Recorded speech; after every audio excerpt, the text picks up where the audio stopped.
అందరికీ నమస్కారం. ఈరోజు మనం వైభవ లక్ష్మి వ్రతం గురించి తెలుసుకుందాము. ఈ వ్రతాన్ని ఎవరు చేయొచ్చు, ఎప్పుడు చేయొచ్చు అన్న వాటి గురించి కూడా మనం డీటెయిల్గా తెలుసుకుందాం.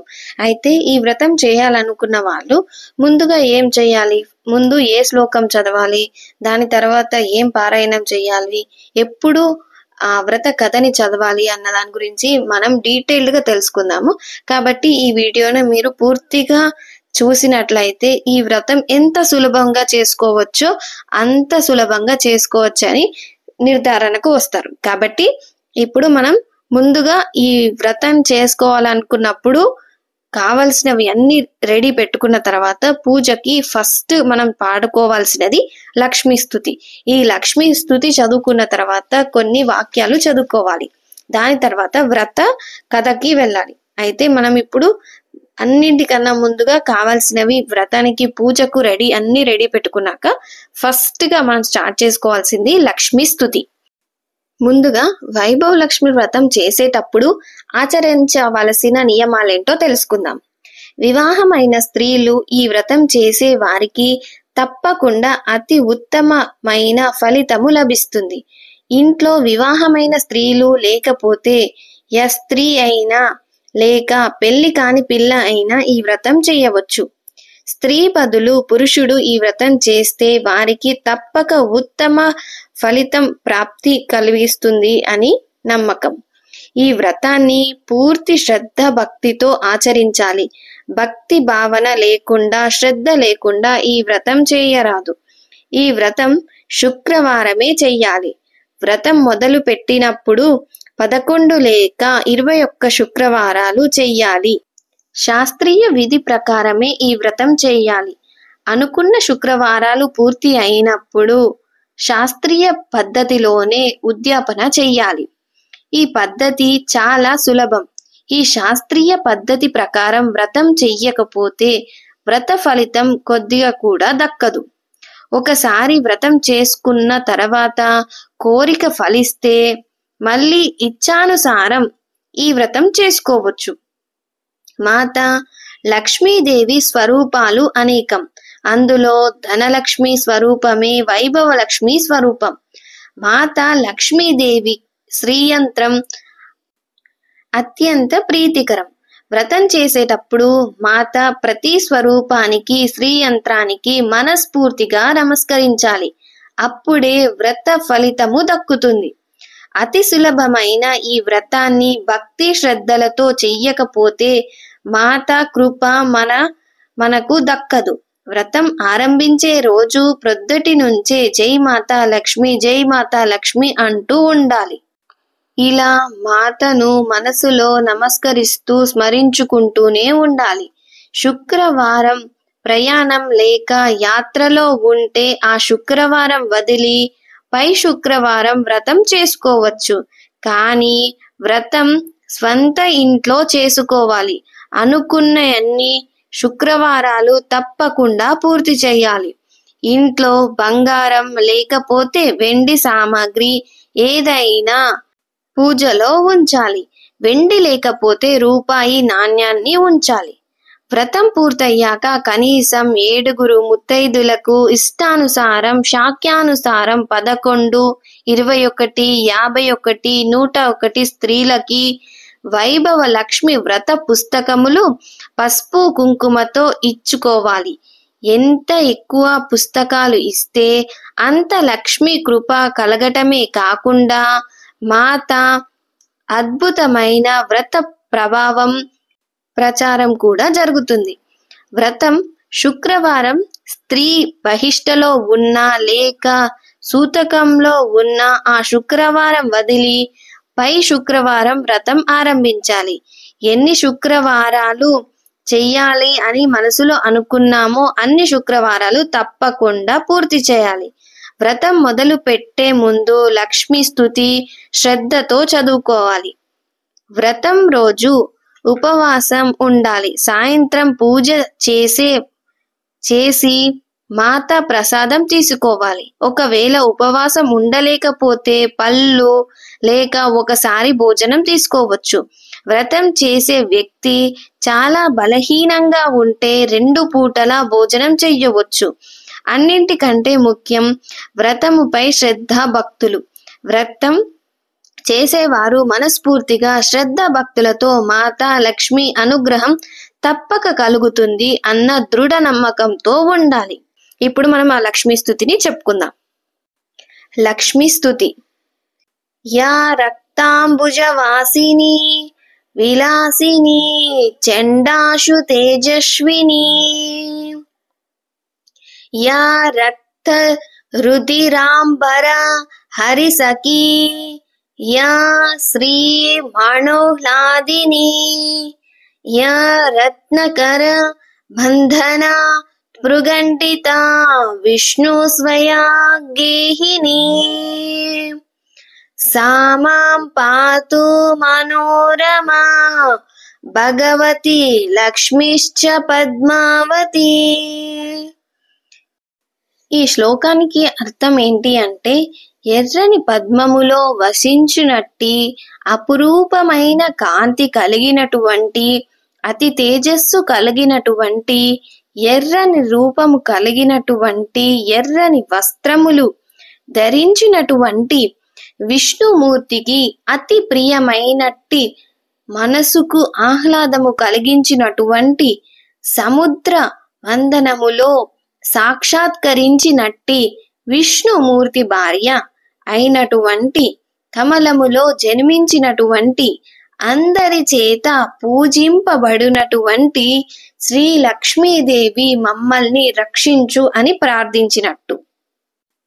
శ్రీ వైభవ లక్ష్మి వ్రతం చేసుకునేవారు ఈ కథ వింటున్నంతసేపు అమ్మవారిని మనసులో తలుచుకుంటూ అక్షింతలు కలశం పైన అమ్మవారి పైన వేస్తూ ఈ వ్రతాన్ని వినాలి. శ్రీ వైభవ లక్ష్మి వ్రత కథ. చాలా సంవత్సరముల క్రితం ఒక మహానగరంలో లక్షలాది ప్రజలు నివసిస్తూ ఉండేవారు. ఆ రోజుల్లో అందరూ కలిసిమెలిసి ఉంటూ ఒకరికొకరు సహాయం చేసుకుంటూ ఉండేవారు. కానీ ఈ రోజుల్లో ప్రజల తీరుతెన్నులే వేరు. ఎవరి పనులలో వారు తీరిక లేకుండా ఉండి సతమతమవుతూ ఉంటారు. ఒకరి కష్టాలు ఇంకొకరు పట్టించుకోరు. ఒకే కుటుంబ సభ్యులకి కూడా ఒకరి గురించి ఇంకొకరికి పట్టించుకునే తీరికే ఉండదు. భక్తి భావాలు, భజనలు, కీర్తనలు, దయ, కరుణ, పరోపకారం వంటి మంచి ప్రవృత్తులు రోజు రోజుకి తగ్గుతున్నాయి. ఈ విధంగానే ఆ పట్టణంలో కూడా దుర్మార్గం, అవినీతి పెరిగిపోయింది. తాగుడు, జూదం, గుర్రపు పందాలు, వ్యభిచారం, దొంగతనం, బందిపోటుతనం ఇలాంటివి కూడా పెరిగిపోతూనే ఉన్నాయి. ఇంతటి దుర్మార్గం ఉన్నా ఎక్కడో మంచితనం లేకపోలేదు. కొందరు మంచి వాళ్ళు ఉన్నారు. అలాంటి వారిలో షీల, ఆమె భర్త ముందుగా ఎన్నదగినవారు. షీల చాలా ధార్మిక చింతన కలిగి ఎప్పుడూ సంతోషంగా ఉండేది. ఆమె భర్త కూడా మంచి ప్రవర్తనతో ఎంతో వివేకంగా ఉండేవాడు. షీల భర్త నీతి నిజాయితీలతో కాలం గడిపేవారు.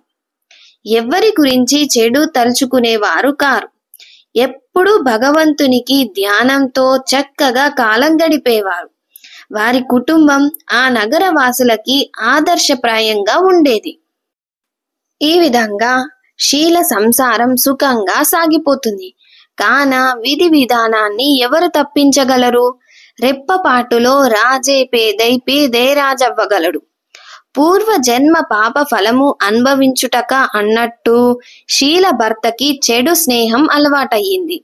వీలైనంత త్వరలో కోటీశ్వరుడు కావాలన్న కోరిక ఎక్కువై పగటి కలలు చూడసాగాడు. అనవసరమైన కోరికలు తప్పుదారి పట్టాడు. కోటీశ్వరుడు అవ్వటానికి బదులు బికారిగా రోడ్ల వెంట తిరగసాగాడు. నగరంలో దుర్మార్గం ప్రబలింది. షీల భర్త చెడు స్నేహితులతో తాగుడు, జూదం మొదలు పెట్టాడు. డబ్బు సంపాదించాలన్న పేరాశతో గుర్రపందాలలో ఉన్న డబ్బంతా ఖర్చు పెట్టాడు. ఇది చాలన్నట్టు భార్య నగలన్నీ అమ్మి డబ్బుతో గుర్రపందాలలో ఖర్చు చేశాడు. ఇంతకు పూర్వం దంపతులిద్దరూ దైవ చింతనతో సుఖంగా కాలం గడిపేవారు. ఇప్పుడు ఇంట్లో దరిద్రం పెరిగింది.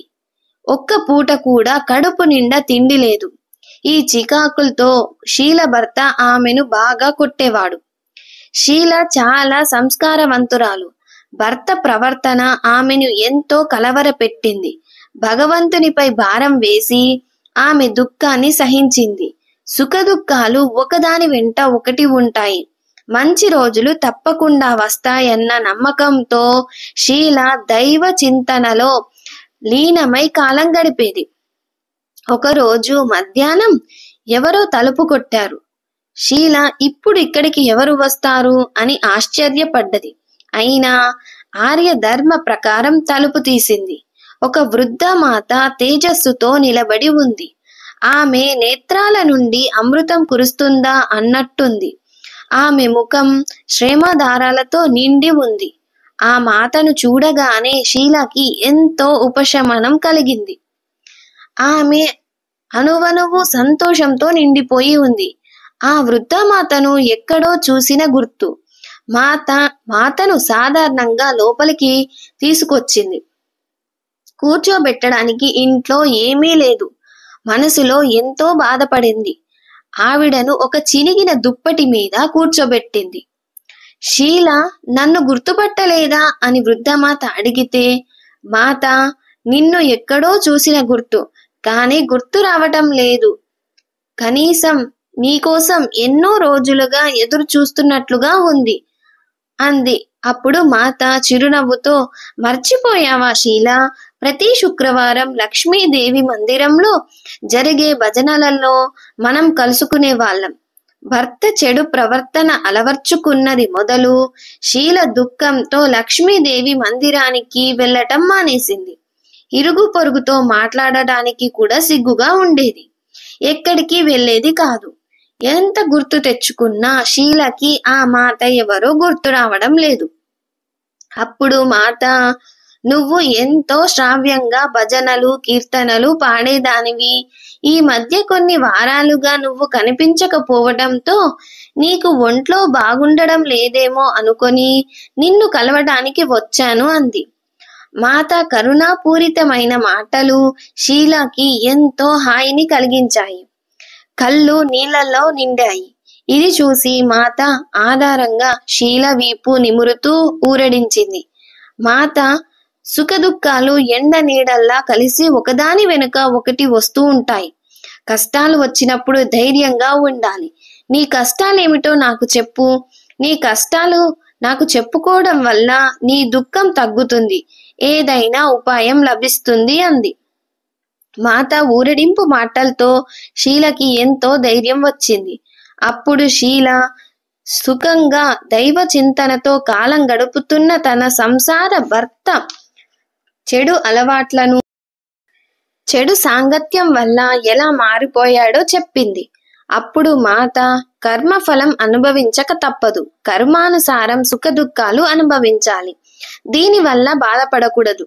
నీ పాప కర్మ అనుభవం పూర్తయింది. ఇక మంచి రోజులు వస్తాయి. నీవు మహాలక్ష్మి భక్తులపై ఎప్పుడూ ఉంటుంది. ధైర్యంతో మహాలక్ష్మి వ్రతం చెయ్యి.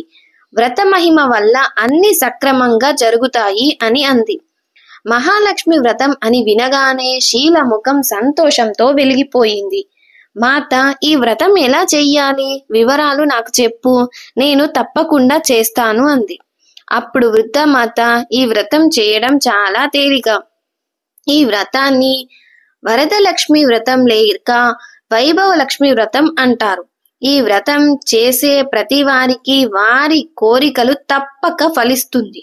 వారికి సుఖం, సంపత్తి మరియు కీర్తి లభిస్తుంది అని మాత వ్రత విధానమును వివరంగా చెప్పసాగింది. ఈ వ్రత విధానం చాలా సులభం, కానీ చాలా మంది ఈ వ్రతాన్ని తప్పు పద్ధతిలో చేస్తారు. అందువల్ల ఈ వ్రత ఫలితం లభించదు. బంగారు నగల పూజ, పసుపు కుంకుమతో చేయటమే వ్రతం చేయడం అని చాలా మంది భావన, కానీ అది తప్పు. ఏ వ్రతం చేయాలనుకున్నా అది వ్రతాన్ని శాస్త్రీయ పద్ధతిలో చెయ్యాలి.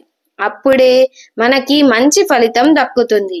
బంగారు నగలకే పూజించడం వల్ల వ్రతం పూర్తి అయ్యిందనుకుంటే ఈ పాటికి చాలా మంది లక్షాధికారులు అయి ఉండేవారు. నిజానికి బంగారు నగల పూజ కూడా విధి పూర్వకంగా చెయ్యాలి. అప్పుడే వైభవ లక్ష్మి వ్రత ఫలితం దక్కుతుంది. ఈ వ్రతం శుక్రవారం చెయ్యాలి. ప్రొద్దున్నే తలంటు పోసుకొని శుభ్రమైన బట్టలు వేసుకొని రోజంతా ఎవ్వరి గురించి చెడుగా మాట్లాడకుండా జై మాతా లక్ష్మి, జై మాతా లక్ష్మి అంటూ మనసులో అనుకుంటూ ఉండాలి. సంధ్యా వేళ తూర్పు దిశగా కూర్చొని చాప పైన ఒక కొత్త బట్ట పరిచి దానిపైన కొన్ని బియ్యం కూడా పరిచి దాని మీద నీళ్లతో రాగి చెంబును ఉంచాలి. ఈ కలశం మీద చిన్న గిన్నె పెట్టి అందులో ఏదైనా ఒక బంగారు నగ ఉంచాలి. బంగారు నగ లేకపోతే వెండిదైనా పర్వాలేదు. వెండిది కూడా లేకపోతే రూపాయి నాణ్యాన్ని ఉంచవచ్చు. తర్వాత చేతిలో దీపారాధన చేసి అగరవత్తిని ముట్టించాలి. మాతా లక్ష్మీ రూపాలు ఎన్నో. మాతా లక్ష్మికి శ్రీ యంత్రం అతి ప్రియమైనది. అందుకని పూజ ఆరంభించే ముందు ప్రప్రథముగా శ్రీయంత్రానికి, తర్వాత లక్ష్మీదేవి వివిధ రూపాలకి నిజమైన భక్తి శ్రద్ధలతో నమస్కరించాలి. తరువాత లక్ష్మీ స్తుతిని పఠించాలి. చిన్న గిన్నెలో ఉంచిన బంగారు నగ లేక రూపాయి నాణ్యానికి పసుపు, కుంకుమ, అక్షంతలు, ఏవైనా ఎర్రని పూలతో పూజ చెయ్యాలి. సాయంత్రం ఏదైనా తీపి పిండి వంట చేసి నైవేద్యం పెట్టాలి. పిండి వంట చేయడం కుదరకపోతే పంచదార లేక బెల్లం అయినా నైవేద్యం పెట్టవచ్చు. తర్వాత హారతి ఇచ్చి 11 సార్లు భక్తితో జై మాతా లక్ష్మి అంటూ స్మరించుకోవాలి. తరువాత 11 లేక 21 శుక్రవారాలు ఈ వ్రతం చేస్తానన్న దృఢ సంకల్పం మాత ముందు ఉంచాలి. మనం అనుకున్న కోరిక సఫలీకృతం అవ్వాలన్నది మాతని ప్రార్థించాలి. తరువాత మాత లక్ష్మీ ప్రసాదం పంచాలి. కొంచెం మన కోసం ఉంచుకోవాలి. శాక్యానుసారం ఉపవాసం పూర్తి రోజంతా ఉంటే మంచిది. శక్తి లేకపోతే ఒక్కసారి ప్రసాదం తీసుకున్నప్పుడు భోజనం చెయ్యవచ్చు. పూర్తిగా శక్తి లేకపోతే 2 పూటలలో భోజనం చెయ్యవచ్చు. తరువాత చిన్న గిన్నెలో ఉంచిన నగ భద్రపరిచి కలుషంలో ఉన్న నీళ్లు తులసమ్మలో పొయ్యాలి. బియ్యం పక్షులకి వెయ్యాలి. ఈ విధంగా శాస్త్రీయ పద్ధతిలో పూజ చేస్తే తప్పకుండా ఫలితం లభిస్తుంది. ఈ వ్రత ప్రభావంతో అన్ని కష్టాలు దూరమై తప్పక ఐశ్వర్యవంతులవుతారు. సంతానం లేని వారు సంతాన ప్రాప్తికి కలుగుతుంది. కన్యలకు కోరుకున్న వరుడు దక్కుతాడు. సౌభాగ్యవతులు అఖండ సౌభాగ్యవతులు అవుతారు. శీల ఇదంతా విని చాలా సంతోషించింది. మాత, నీవు చెప్పిన విధంగా తప్పకుండా నేను ఈ వ్రతాన్ని చేస్తాను. ఉద్యాపన ఏ విధంగా చెయ్యాలో దయచేసి వివరంగా చెప్పు అని అడిగింది. మాత ఇలా చెప్తుంది. 11 లేక 21 శుక్రవారాలు ఈ వ్రతాన్ని శ్రద్ధ భక్తులతో చెయ్యాలి. చివరి శుక్రవారం ఏ విధంగా విధి పూర్వకంగా ఉద్యాపన చెయ్యాలో నేను వివరంగా చెప్తాను. చివరి శుక్రవారం పరమాన్నం నైవేద్యం పెట్టాలి. ప్రతి శుక్రవారం లాగానే పూజ చెయ్యాలి. పూజ తర్వాత కొబ్బరికాయ కొట్టాలి. కనీసం 7 కన్యలకు గాని సౌభాగ్యవతులకు గాని పసుపు కుంకుమతో సాహిత్య సంఘ వారి వైభవ లక్ష్మి వ్రత పుస్తకాలు ఒక్కొక్కటిని ఇవ్వాలి. తరువాత అందరికీ నైవేద్యం పెట్టి పరమాన్నం పెట్టాలి. తరువాత ధనలక్ష్మి స్వరూపానికి నమస్కరించాలి. మాత లక్ష్మీ స్వరూపం వైభవాన్ని ఇస్తుంది. నమస్కరించి మనసులో భక్తి శ్రద్ధలతో హే మాతా ధనలక్ష్మి, నేను నిర్మలమైన మనసుతో భక్తి శ్రద్ధలతో ఈ వైభవ లక్ష్మి వ్రతం చేస్తున్నాను. మాత, నేను అనుకున్న కోరిక తీర్చు. అందర్నీ దయతో చూడు. సంతానహీనులకి సంతాన ప్రాప్తి కలిగించు. సౌభాగ్యవతులకు అఖండ సౌభాగ్యవంతులుగా చెయ్యి. కన్యలకు వారు కోరుకున్న భర్తలని ప్రసాదించు. నీ ఈ చమత్కారమైన వ్రతము ఎవరైతే భక్తి శ్రద్ధలతో చేస్తారో వారి కష్టాలు దూరం చెయ్యి. మాత, నీ మహిమలు ఎన్నెన్నో, అందరికీ సుఖ సంతోషాలు కలిగించు. ఈ విధంగా మాతను ప్రార్థించి మహాలక్ష్మి యొక్క ధనలక్ష్మి స్వరూపానికి భక్తి శ్రద్ధలతో నమస్కరించాలి అని మాత వివరించింది. వృద్ధ మాత వివరించిన వైభవ లక్ష్మి వ్రత ఉద్యాపన పద్ధతిని విని శీల చాలా సంతోషించింది. కష్టాలు దూరం అవ్వడానికి మార్గం తెలిసింది. శీల కళ్ళు మూసుకొని వైభవ లక్ష్మి వ్రతం చెయ్యడానికి నిశ్చయించుకుంది. వృద్ధమాత వివరించిన విధంగా శాస్త్రీయ పద్ధతిలో శ్రద్ధ భక్తులతో ఈ వ్రతం 21 శుక్రవారాలు చేసి ఉద్యాపన చెయ్యటానికి నిర్ణయించుకుంది. శీల ఈ విధంగా అనుకుని కళ్ళు తెరిచిన వెంటనే ఎదురుగా ఎవ్వరూ లేరు. వృద్ధమాత ఎక్కడికి వెళ్ళింది అని విస్మయం చెందింది. ఆ మాత ఎవరో కాదు, సాక్షాత్తు లక్ష్మీదేవి వృద్ధమాత రూపంలో భక్తురాలికి మార్గం చూపించడానికి దయచేసింది.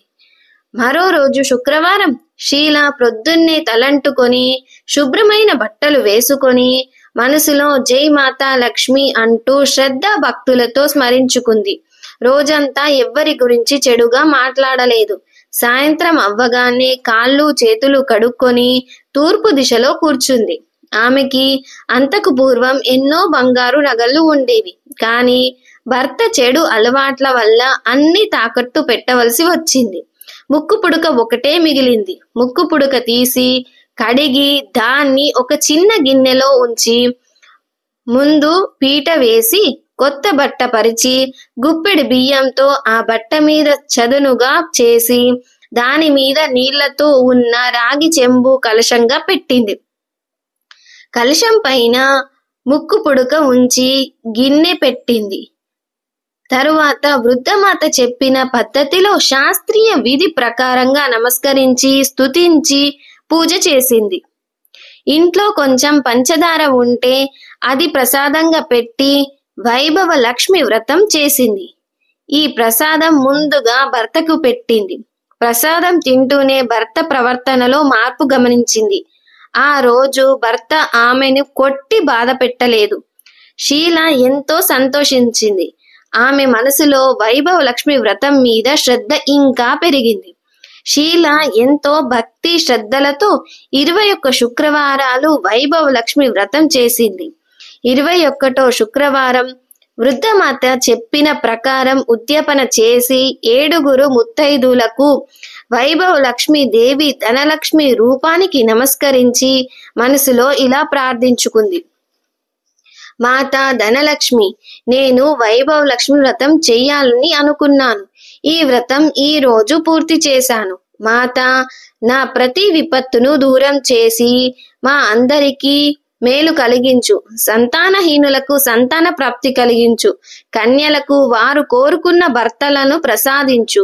నీ ఈ చమత్కారమైన వైభవ లక్ష్మి వ్రతము ఎవరు చేస్తారో వారి అందరి విపత్తులు దూరం చేసి సుఖంగా ఉంచు. మాతా, నీ మహిమలు ఎన్నెన్నో.